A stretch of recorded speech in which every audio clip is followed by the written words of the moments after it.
morning everyone.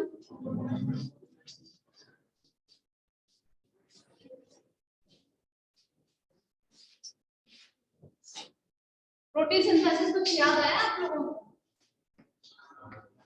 क्या सब कुछ नया लग रहा था?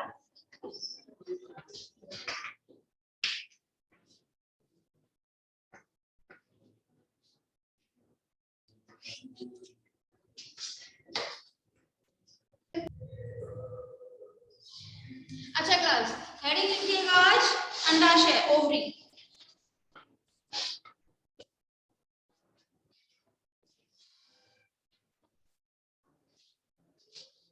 आप लोग जानते हैं अंडाशय से दो टाइप के हार्मोन स्रावित होते हैं, एस्ट्रोजन एंड प्रोजेस्टेरोन। याद है ना, एस्ट्रोजन और प्रोजेस्टेरोन का स्रावन कौन करता है? जो आपकी अंडाशय की पुटिका कोशिकाएं होती हैं। याद आ रहा है? पुटिका कोशिकाएं। कितने बच्चे नहीं जानते पुटिका कोशिकाएं क्या होती हैं? हाथ खड़े कर ले जरा। अरे हाँ या ना में जवाब दिया करो मुझे। नहीं जानते? अच्छा, कितने बच्चों को पता है? मतलब नहीं जानते, मतलब पता होगा ना। जैसे जवाब देना शुरू करें मुझे, पुटिका कोशिका क्या होती है? नेक्स्ट।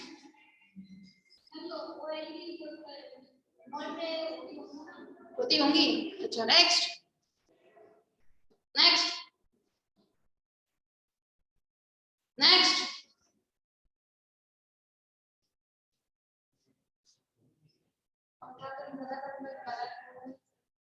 हाँ बताएं।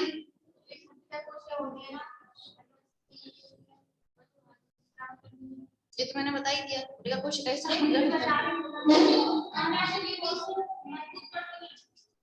देखिए बिल्कुल, इसलिए मैंने आपकी बातों को ध्यान नहीं दिया था कि ना बच्चों को पता चल जाए। आपने काफी हद तक ठीक बोला था। ओवरी, अंडाशय का जो आप लोग डायग्राम बनाते हैं ना, तो कुछ इस टाइप से बनाते हैं, ठीक है। यहाँ पर आपकी उपस्थित होती है पुटिका कोशिकाएं, जो धीरे धीरे करके क्या करती है? डेवलपमेंट करती है ना, वृद्धि करती है। इसके बीच में यहाँ पर क्या धीरे धीरे बनने लगता है? ओवा, जो आपका अंड होता है, ठीक है। अंड भी डेवलपमेंट करता है, साथ में ये पुटिका कोशिकाएं जो है ना, वो भी क्या करती हैं? डेवलपमेंट करती है, वृद्धि करती है। धीरे धीरे करके ये चीज जो होगा, पुटिका कोशिकाएं ये परिपक्व हो जाती है। इन्हें हम बोल देते हैं परिपक्व पुटिका कोशिकाएं। बोले आप? हाँ ठीक है। तो यहाँ पर धीरे धीरे करके क्या हो जाती है? परिपक्व हो जाती है। परिपक्व पुटिका कोशिकाओं को हम एक टर्म देते हैं,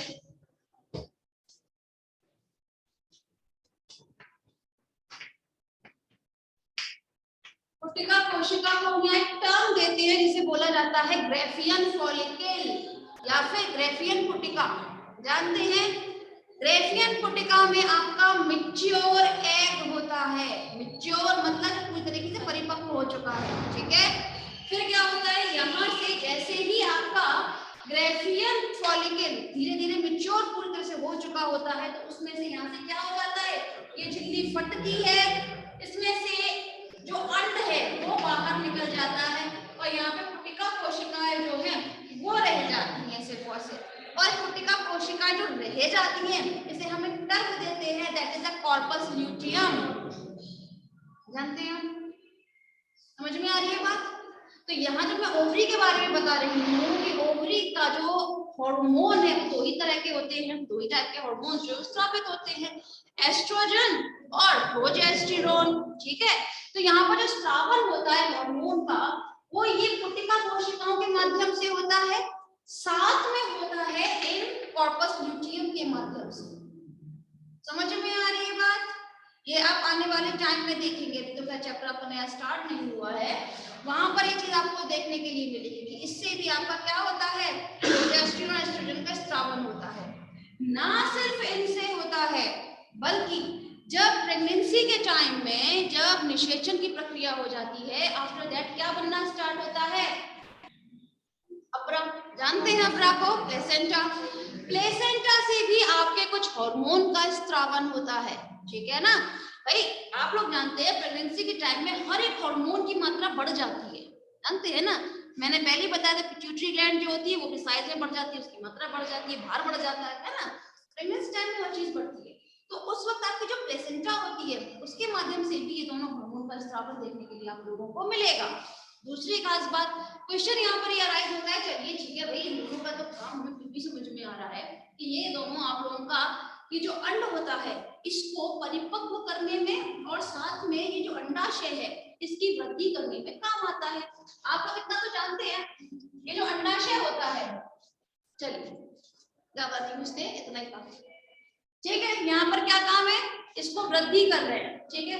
लेकिन अपरा की जो मैंने अभी बात की थी, अपरा के माध्यम से जब इन दोनों हार्मोन का स्राव होगा तो काम क्या करते हैं, आपकी प्रेगनेंसी को, मतलब जो 9 महीने का जो टाइम ड्यूरेशन होता है, ठीक है, उसमें बच्चे का भ्रूण का पूरी तरीके से एक मतलब इसको बनाए रखना कि जिससे अबॉर्शन ना हो जाए, ठीक है ना। तो उस चीज के लिए आपको इन दोनों ही हार्मोन का बहुत अच्छी मात्रा में जरूरत पड़ती है। क्लियर है? तो इसीलिए इनसे तो होगा ही होगा, लेकिन साथ में प्लेसेंटा से भी आपको देखने के लिए मिलेगा, ठीक है। समझ में आ रही है? कोशिका कोशिकाएं समझ में आई? गुड। कोशिका कोशिका क्या होती है, जो अंडाशय की कोशिकाएं होती हैं जिसमें आपका अंड का निर्माण होगा। क्लियर है? लिखिएगा आप इसमें आगे, अंडाशय में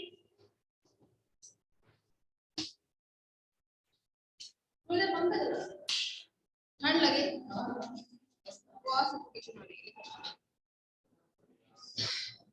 अंडाशय में अनेक कोशिका कोशिकाएं पाई जाती हैं, अनेक कोशिका कोशिकाएं पाई जाती हैं।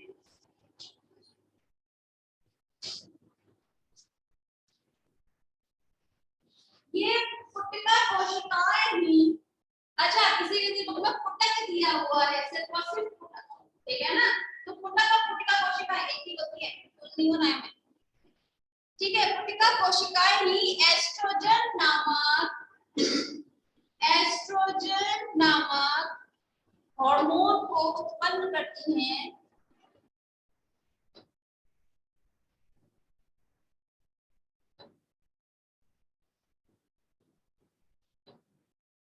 ठीक है, आगे लिखिए, मादा लैंगिक हार्मोन को निम्न दो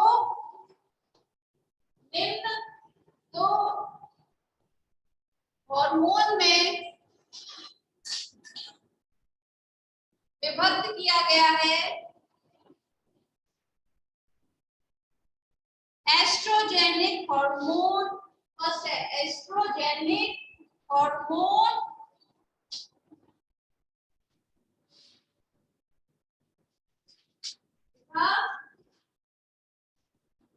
oestrogenic hormone, second progestational hormone या प्रोजेस्टेरोन, आपकी मर्जी है, आप दोनों ही नाम लिख सकते हैं हम पर, ठीक है।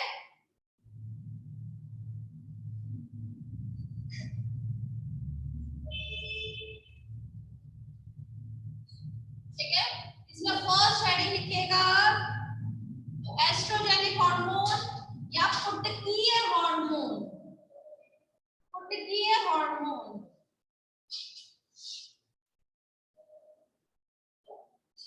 इसमें लिखिएगा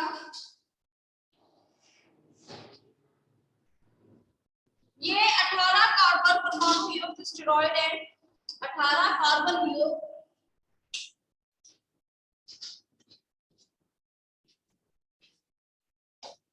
स्टेरॉइड है।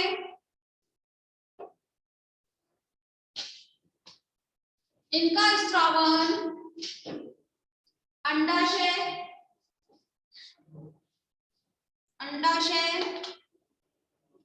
अपरा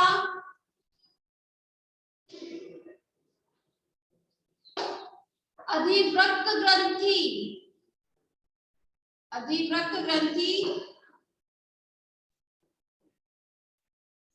के द्वारा किया जाता है,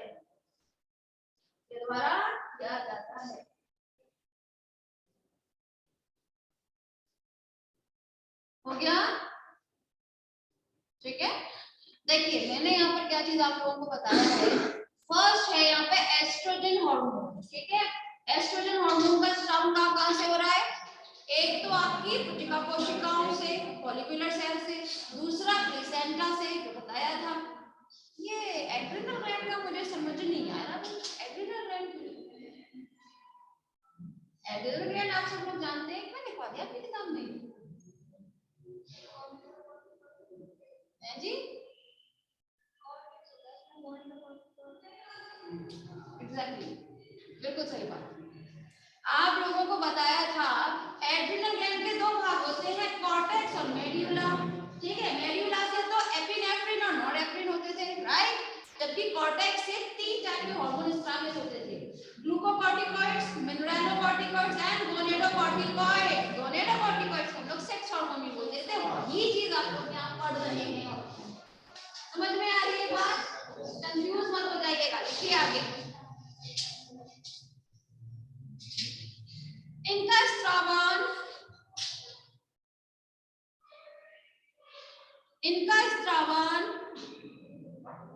अंडोत्सर्ग से पहले किया जाता है।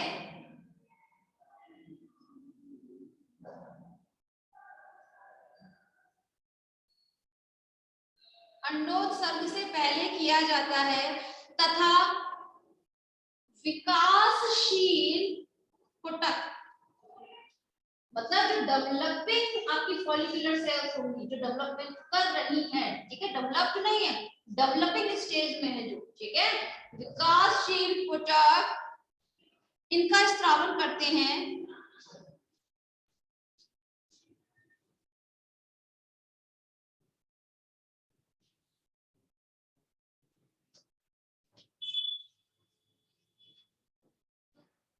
गर्भधारित महिलाओं में। अपरा इसका स्रावन करती है, ठीक है।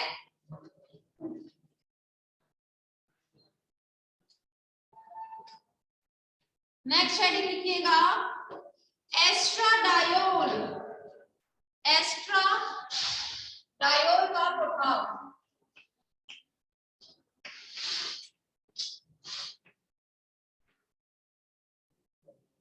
एस्ट्राडायोल का प्रभाव, ठीक है। एक्चुअली ये जो एस्ट्रोजन होते हैं उसमें एस्ट्राडायोल नाम का हार्मोन होता है, ठीक है ना, तो वही चीज लिखाई गई है, एस्ट्राडायोल का प्रभाव। मादाओं में बचपन से लेकर युवावस्था तक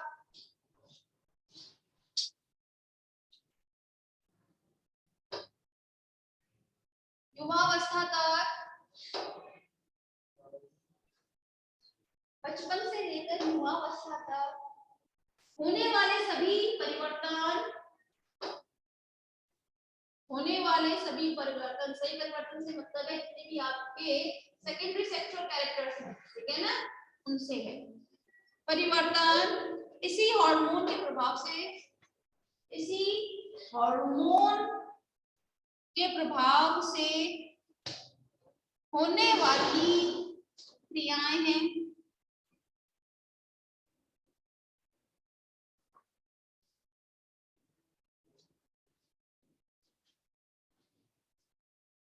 नेक्स्ट पॉइंट, मादाओं में एस्ट्रस चक्र,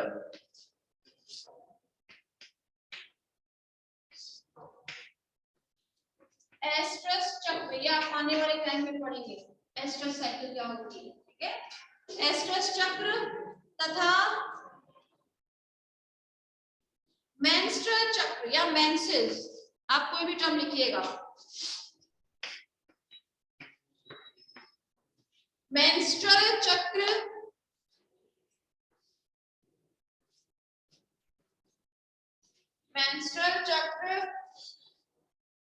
का होना तथा मैथुन इच्छा का जागृत होना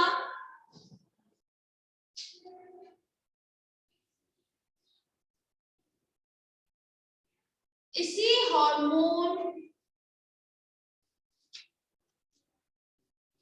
हार्मोन का प्रभाव है।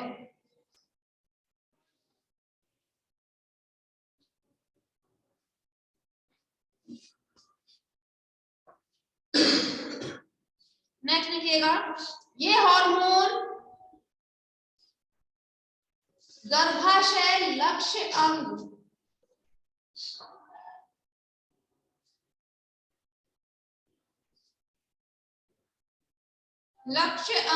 को प्रभावित करते हैं, लक्ष्य अंग को प्रभावित करते हैं। पैराग्राफ चेंज करके लिखिएगा, इसकी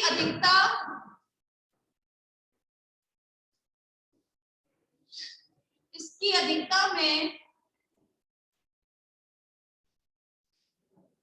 अस्थियों में अधिक कैल्शियम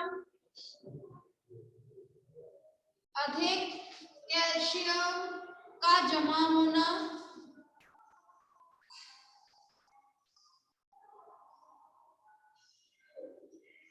रजोस्राव चक्र का मतलब होता है ये मेंस्ट्रुअल साइकिल, ठीक है ना। रजोस्राव चक्र का अव्यवस्थित होना आदि रोग हो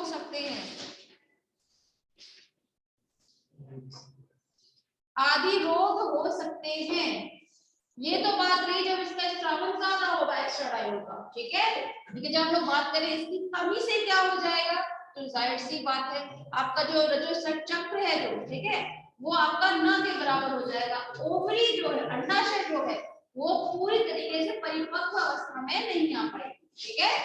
लिखिएगा, इसकी कमी इसी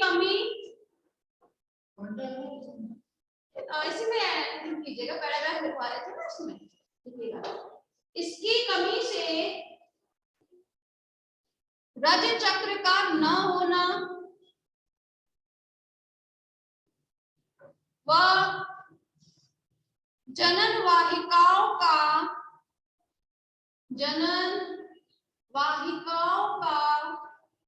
अल्प विकसित होना आदि क्रियाएं होती हैं।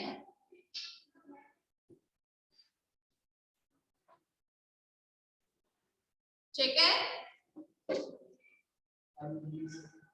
आदि क्रियाएं होती हैं। नेक्स्ट है नियंत्रण।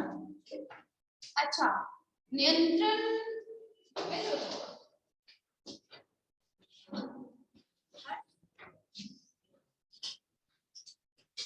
नियंत्रण बताएं, इसका नियंत्रण कैसे होता है?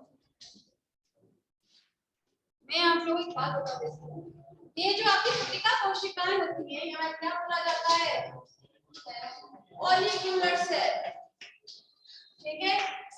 हाँ, तो अब फॉलिक्यूलर सेल को कौन नियंत्रित करता होगा, बताएं। हाँ, क्या कुछ आवाज आ रही थी मुझे, बताएं कौन बताएगा।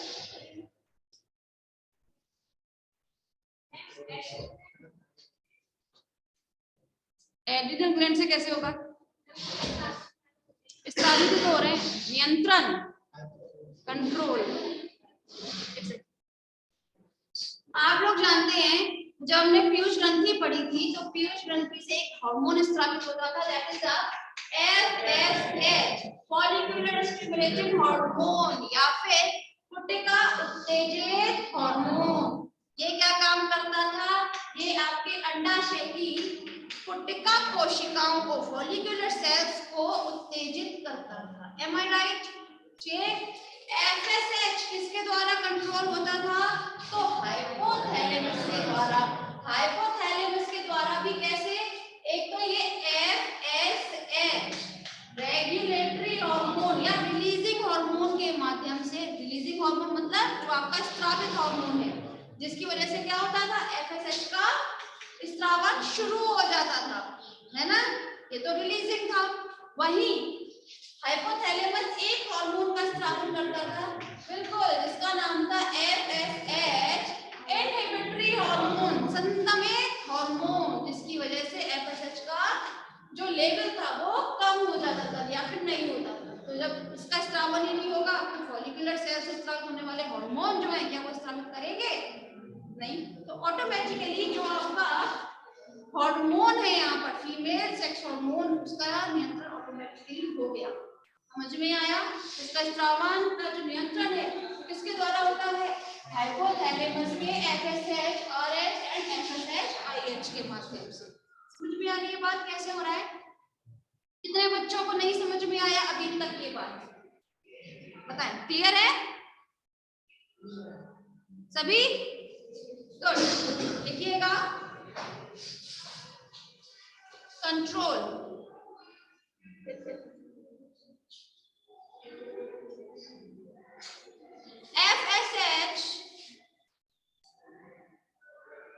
एफएसएच तथा एलएच। एलएच की full form luteinizing hormone. Very nice. LH hypothalamus से स्रावित एफएसएच आरएच तथा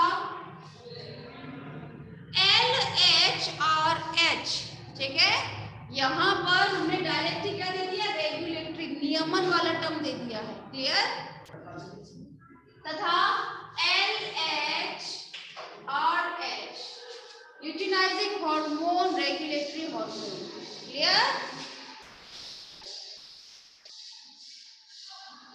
द्वारा नियंत्रित होते हैं, द्वारा नियंत्रित होते हैं।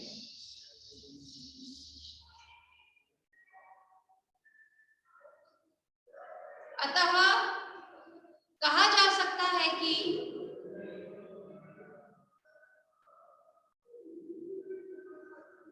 मादा लिंग हार्मोन का नियंत्रण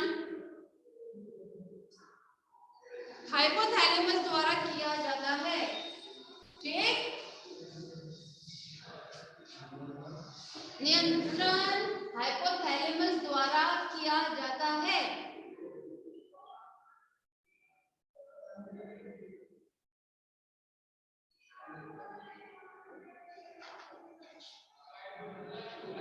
नेक्स्ट हेडिंग प्रोजेस्टिनोल। ठीक है, या प्रोजेस्टिनोल। ठीक है, एस्ट्रोजन तो कंप्लीट है। नेक्स्ट हेडिंग लिखिएगा प्रोजेस्टिनोल लिखा, ऑब्लिक लगाइए, हेडिंग लिखिएगा ल्यूटियल हार्मोन मतलब एलएच। ठीक है, प्रोजेस्टेशनल। चलिए इसमें लिखिएगा यह हार्मोन 21 कार्बन परमाणु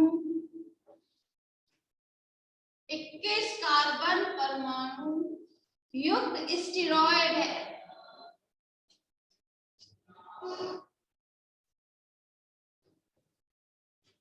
यह हार्मोन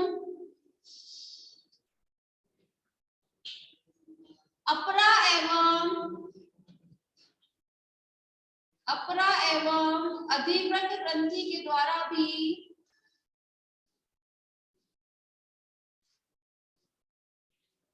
स्रावित किया जाता है।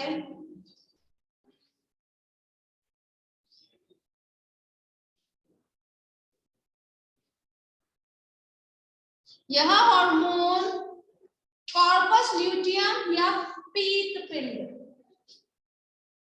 ठीक है, कॉर्पस ल्यूटियम लिखिएगा पीत पिंड की जगह। कॉर्पस ल्यूटियम, भले ही आपको इसे हिंदी में लिखना पड़ेगा। पीत पिंड, यह हार्मोन कॉर्पस ल्यूटियम द्वारा स्रावित किया जाता है। समझ में आया? नेक्स्ट हेडिंग लिखिएगा प्रोजेस्टेरॉन का प्रभाव।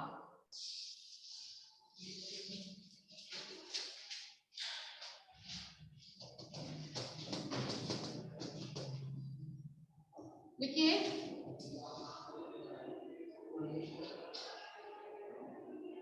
गर्भाशय फर्स्ट पॉइंट लिखिएगा इसमें, गर्भाशयी अंतः स्तर, गर्भाशयी अंतः स्तर लिखा। क्या बोलते हैं इसे हम, गर्भाशय अंतः है? कुछ सही बोले, बोले अरे नाम बताएं क्या बोलते हैं। गर्भाशय का जो अंदर की तरफ की जो की होती है, एंड्रोडर्म, क्या गुड़िया उपकला, वो तो क्या एम्ब्रियोनिक हो गई। और मेरे वैज्ञानिक अपने अपने मत प्रस्तुत करें। फर्स्ट ईयर में पढ़ाया आप लोगों ने डीबी में, डेवलपमेंटल बायोलॉजी में, और बहुत ही बार लिखवाया है मैंने।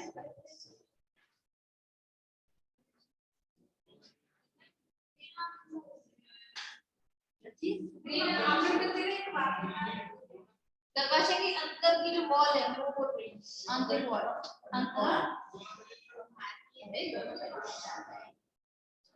क्लास रख लीजिए इस चीज को, क्योंकि आप लोगों को ये गर्भाशय अंतः स्तर हर जगह देखने के लिए नहीं मिलेगा।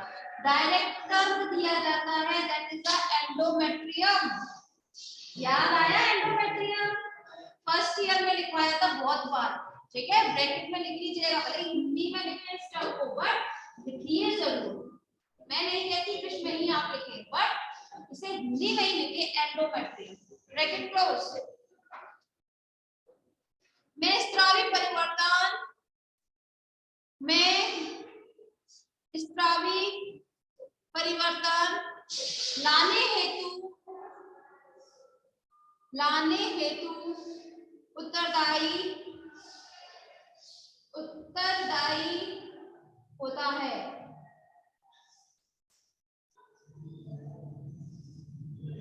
अतः निषेचित अंड का रोपण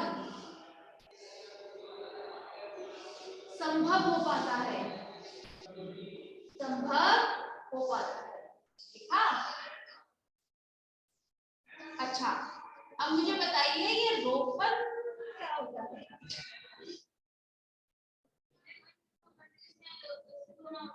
इसमें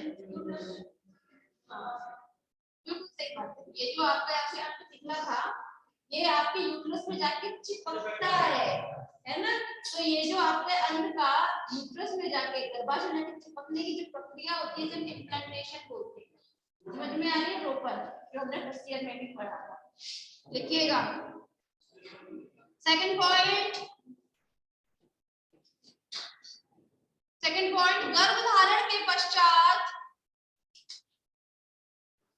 गर्भधारण के पश्चात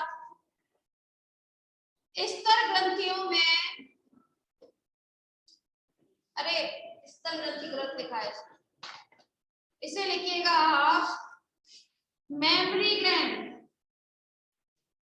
स्तन ग्रंथि लिखिएगा, स्तर लिखा है। ग्रंथियों में होने वाले परिवर्तनों एवं दुग्ध स्त्रावन कोशिकाओं को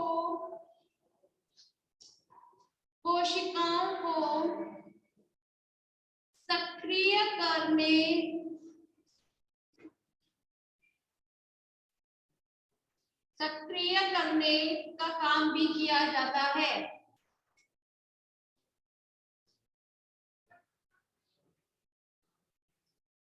नेक्स्ट पॉइंट, गर्भकाल में गर्भाशय के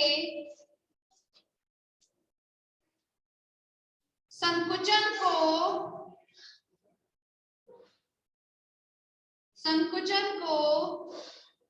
संदमित करता है।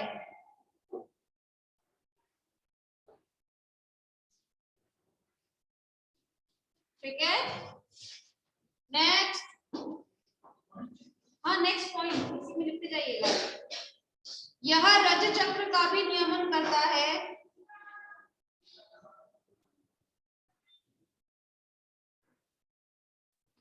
नेक्स्ट पॉइंट, नेक्स्ट पॉइंट, इसकी कमी होने पर, इसकी कमी होने पर गर्भ धारण की क्रिया नहीं होती।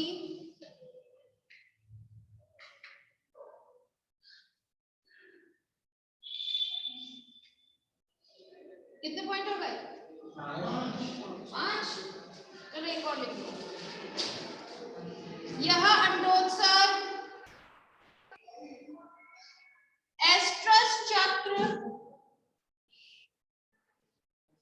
एस्ट्रस चक्र एवं LH ल्यूटिनाइजिंग हार्मोन के स्त्रावन को भी, LH के स्त्रावन को भी संदमित करता है। ठीक है, संदमित करता है। हो गए 6 point. Next heading relaxin, relaxin कितने बच्चे नहीं लिख सकते? रिलैक्सिन हार्मोन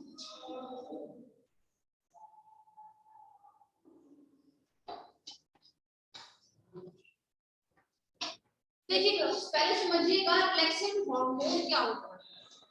रिलैक्सिन हार्मोन की अगर हम लोग बात करें तो एक तरीके का पॉलीपेप्टाइड प्रकृति का होगा। पॉलीपेप्टाइड मतलब एमिनो एसिड का बना होगा। पहले खास बात, इसका जो स्त्रावन होता है वो अपरा के द्वारा किया जाता है, मतलब प्लेसेंटा के माध्यम से किया जाता है। बट क्वेश्चन है कब?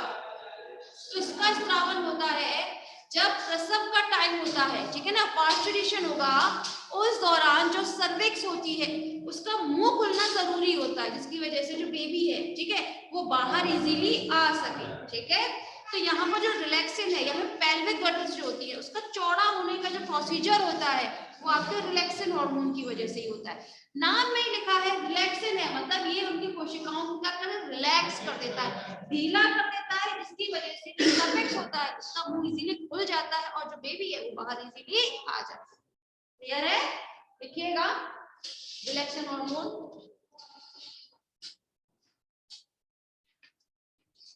यह हार्मोन भी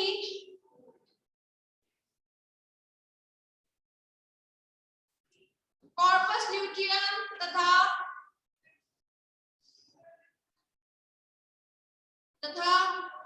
अपरा के माध्यम से, अपरा के माध्यम से स्त्रावित होता है।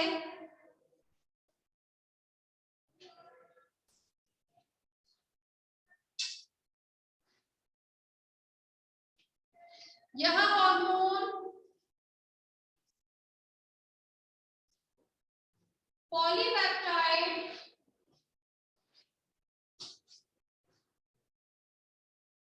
पॉलीपेप्टाइड प्रकृति का होता है।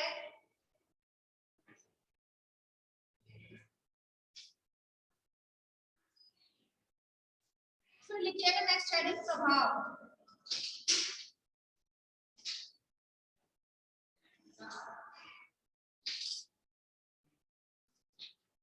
प्रभाव में लिखिएगा इस हार्मोन का लक्ष्य अंग,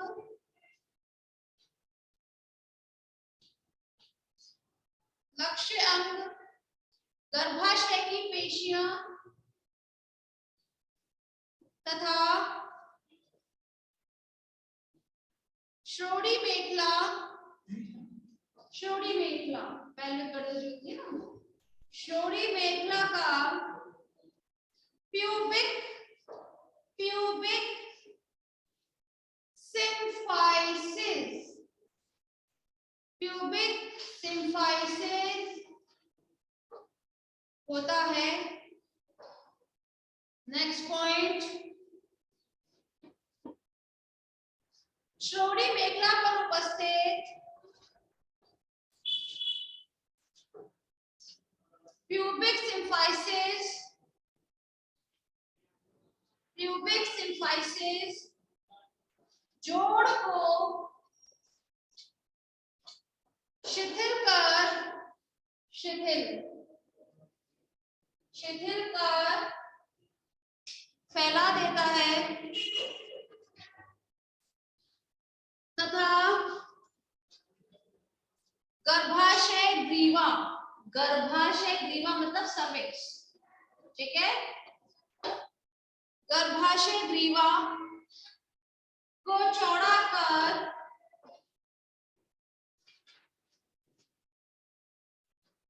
शिशु के जन्म को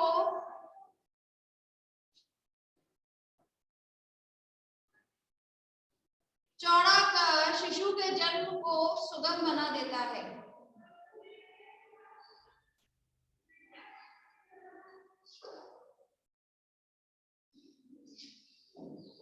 नेक्स्ट हेडिंग नियमन।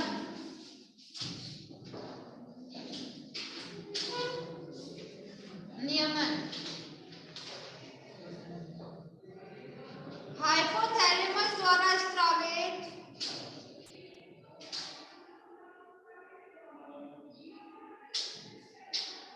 हाइपोथैलेमस द्वारा स्रावित FSH-RH comma LH RH comma PRH, P for pet, P माने हो जाएगा प्रोजेस्टेरॉन रेगुलेटरी हार्मोन, ठीक है, प्रोजेस्टेरॉन जो पढ़ रहे हैं उसमें, ठीक है, लिखिएगा हार्मोन जनन प्रभावों के प्रभाव से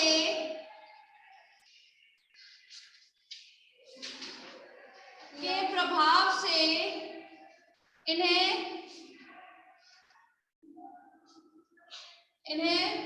नियंत्रित किया जाता है।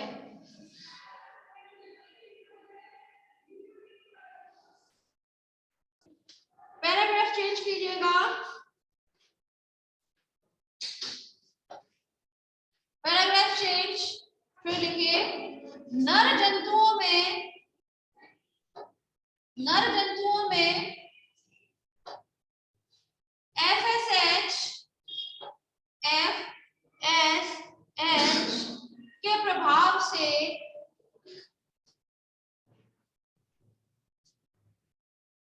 FSH के प्रभाव से शुक्र जनन की क्रिया होती है।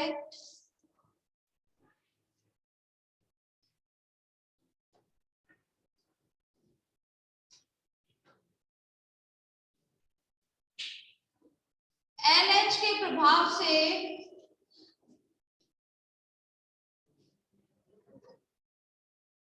शुक्राणु परिपक्व बनते हैं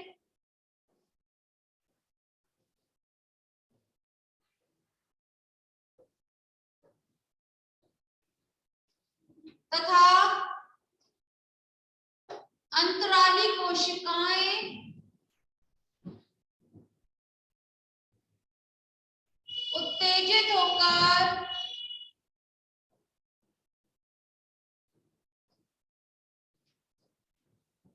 टेस्टोस्टेरोन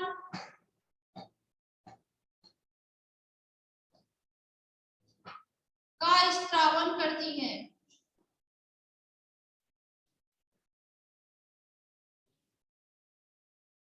मादा जंतुओं में FSH के प्रभाव से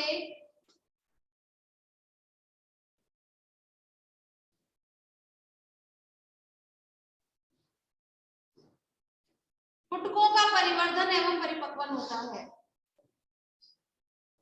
पुटकों का परिवर्धन एवं परिपक्वन होता है।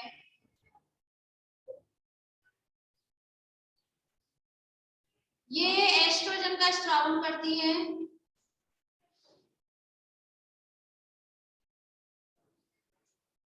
ये एस्ट्रोजन का स्त्रावन करती है। LH के प्रभाव से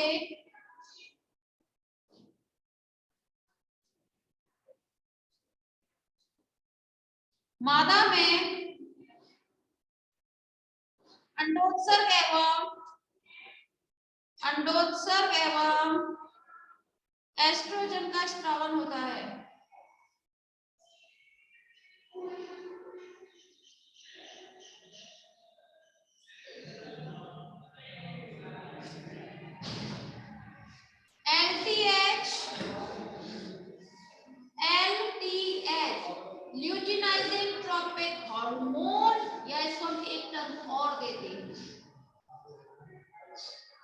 आप लोग मुझे बताएं क्या टर्म दिया जाएगा जब ये मिल्क प्रोडक्शन में काम आता है तो प्रोलैक्टिन हार्मोन बताया था। तो प्रोलैक्टिन हार्मोन को हम एलडीएच के नाम से भी जानते हैं, ल्यूकोट्रोपिक हार्मोन। ठीक है, एलडीएच के साथ एस्ट्रोजन मिलकर दुग्ध का स्रावन आरंभ करती है।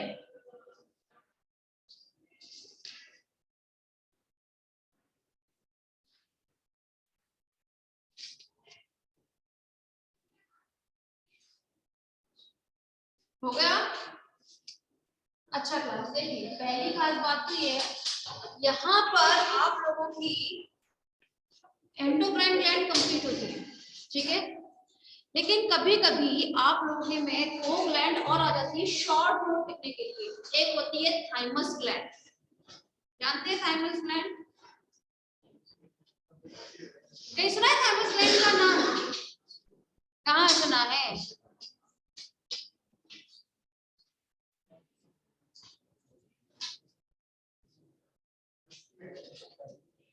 प्लस ये भी आपके यहाँ उपस्थित होगी थाइमस। ठीक है, थायराइड ग्रंथि थी ना, थाइमस भी होती है।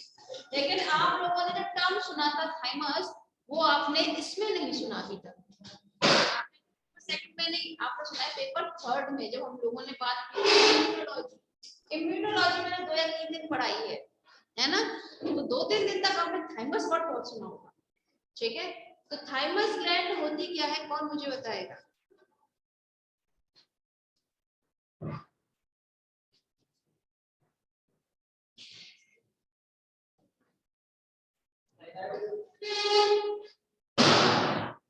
क्लास मैंने अभी बताया, आप लोगों ने सुना होगा इम्यूनोलॉजी। तो जाहिर सी बात है ये आपकी इम्यूनिटी से रिलेटेड होती है।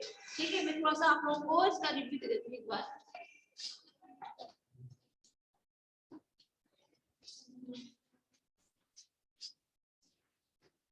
थाइमस ग्रंथि, थाइमस मतलब एक तो ये गुलाबी रंग की होगी।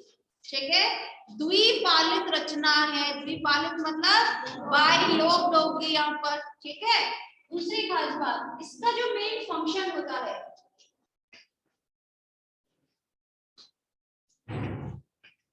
थाइमस ग्लैंड का, वो आपकी जो स्पेशल टाइप की सेल्स होती है जिन्हें बोलते हैं लिम्फोसाइट्स। ठीक है,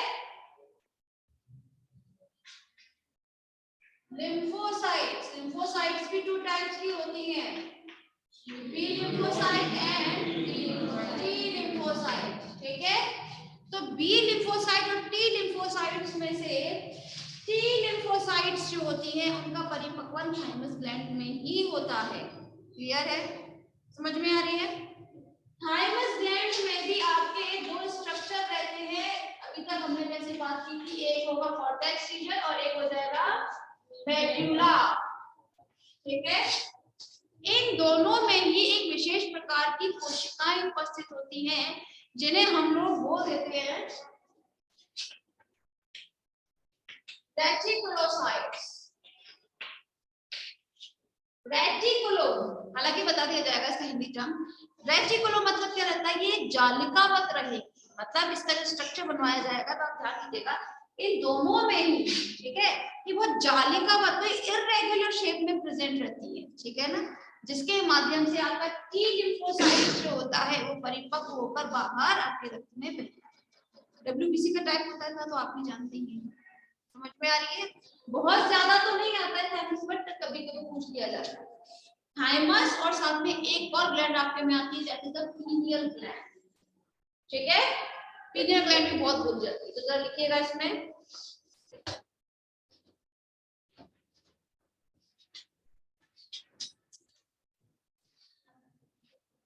थाइमस,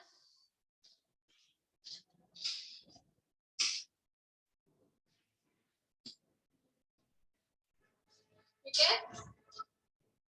थाइमस पहली बात तो क्लास ये आपके एंडोक्राइन ग्लैंड नहीं, ठीक है, ये एक ऑर्गन होता है, ये अपने आप में एक ऑर्गन। क्लियर है? देखिएगा इसमें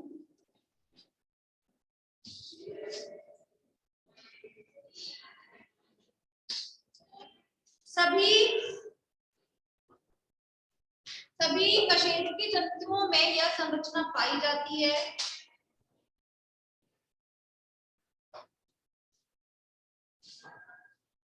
मनुष्य में यह स्टर्नम के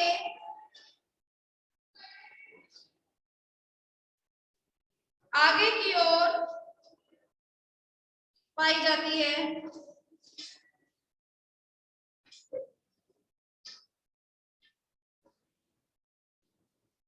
यह अस्थायी ग्रंथि होती है।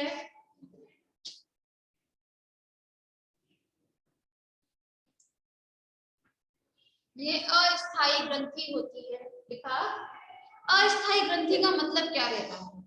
मतलब आप लोग जानते हैं इम्यूनिटी पावर जो होती है, ठीक है, वो 5 साल तक तो डेवलप होती है धीरे धीरे करके।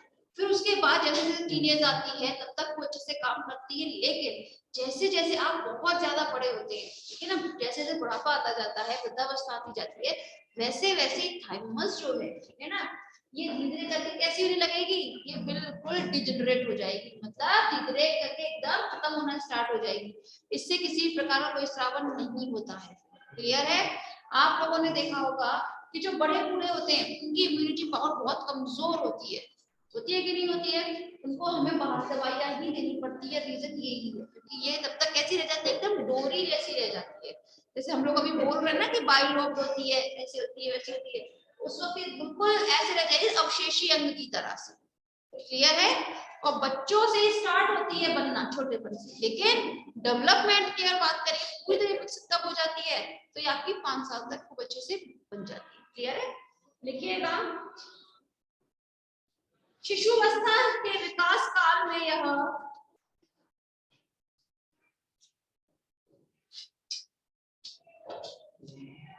शिशु काल के विकास काल में बढ़कर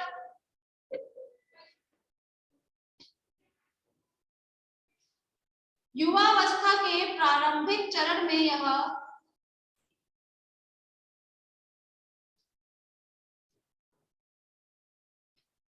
पूर्ण विकसित हो जाती है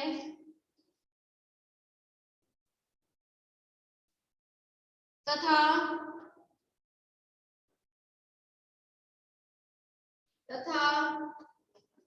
वृद्धावस्था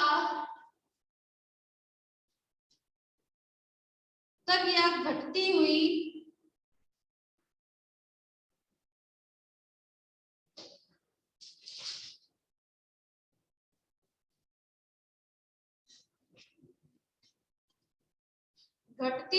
डोरी मात्र रह जाती है।